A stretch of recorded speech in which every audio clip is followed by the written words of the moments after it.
नमस्कार दोस्तों। एक देश जिसका इतिहास बहुत पुराना है लेकिन वो आज एक भयानक मानवीय संकट में झुलस रहा है।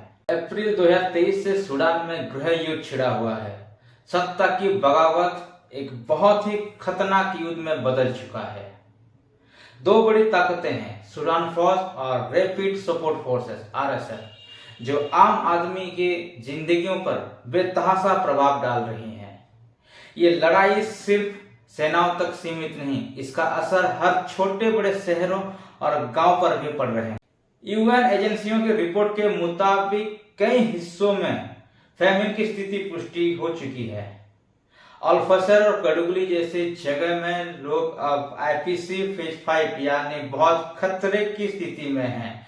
अनुमान किया जा रहा है लगभग 21.2 मिलियन लोग, लगभग 45% आबादी एक्यूट फूड इनसिक्योरिटी का सामना कर रहे हैं।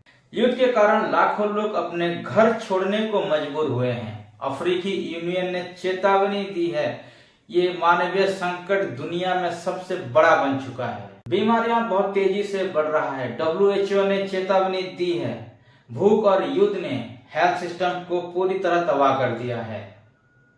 कोलेरा यानी हैजा का प्रकोप बहुत बढ़ रहा है। ये महामारी बेचराही कैंप और विस्थापित लोगों के बीच बहुत खतरनाक स्थिति बना रही है। बहुत से अस्पताल बंद हो चुके हैं या तो पूरी तरह काम नहीं कर रहे हैं। ये वो संस्थान है जहां पहले लोग इलाज के लिए जाते थे, लेकिन अब वहीं पे हेल्थ सेवा पूरी तरह कमजोर हो चुका है। युद्ध के कारण सड़क, बिजली, बाजार, जितने भी जरूरी सुविधाएं बुरी तरह क्षतिग्रस्त हो गई है।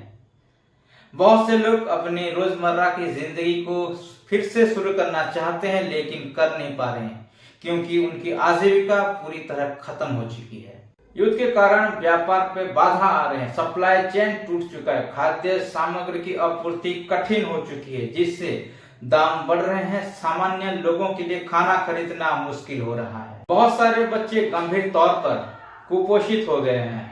यूनिसेफ की रिपोर्ट बताती है कि कुपोषण की दर बढ़ रहे हैं, खासकर उन इलाकों में जहां हिंसा बहुत ज्यादा है। सूडान आज सिर्फ एक युद्धग्रस्त देश नहीं है, वह दुनिया की मानवीय चेतावनी है कि राजनीतिक संघर्ष और आर्थिक टूटना मिल जाए तो परिणाम कितना भयावह हो सकता है। अंतर्राष्ट्रीय समुदाय और एजेंसियां मांग कर रहे हैं लड़ाई को तुरंत रोका जाए और मानव सहायता को बिना रोके, बिना बाधा के पहुंचाने दिया जाए।